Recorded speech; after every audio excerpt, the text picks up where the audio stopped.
But on the theme of things that won't go away, we're back to Mark with the pandemic treaty. Thank you. I'm continuing, of course, to follow this very closely. The intergovernmental negotiating body that's working on the treaty, the talks resumed this past Monday and they conclude today, April 11th.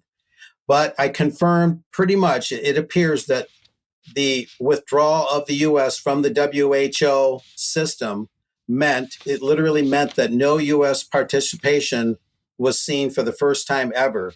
There were no delegates this past week, concluding today, from the U.S. at the pandemic talks.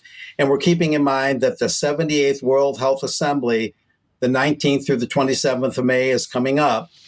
Now, it's also fairly clear. I talked to James Roguski briefly last night and looked through a whole bunch of WHO literature from about a year ago and recently.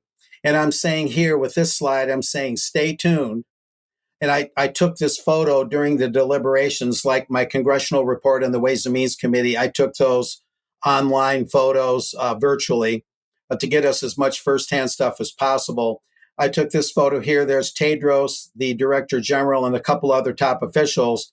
And what I was able to distill out of this, I watched some of the dry, tedious deliberations. I'll tell you, it is a cure for insomnia. But the intergovernmental negotiating body, as of yesterday, was reportedly 80 nations shy of its needed consensus to finalize the treaty. But there are the talks today. And Roguski pointed out, and I saw other indications, that there might be additional pre-World Health Assembly talks that could be called, they could be organized to try and move things along. So Ding Dong, the witch is dead cannot be pronounced yet. She's still alive. We'll just have to keep a close eye on it. But the WHO funding cuts led by the U.S. That are troubling the WHO right now that I reported on last week, that is a bit of dead weight on the WHO, and it is creating some problems with them getting everything they want regarding the pandemic treaty. But we'll just keep a very close eye on this. It's a very critical time. The treaty has kind of been delayed and fallen on its face. Going about a year ago, May 2024, they were working on it, and it kind of got sidetracked and shelved for a while. So they're by no means having an easy time at this.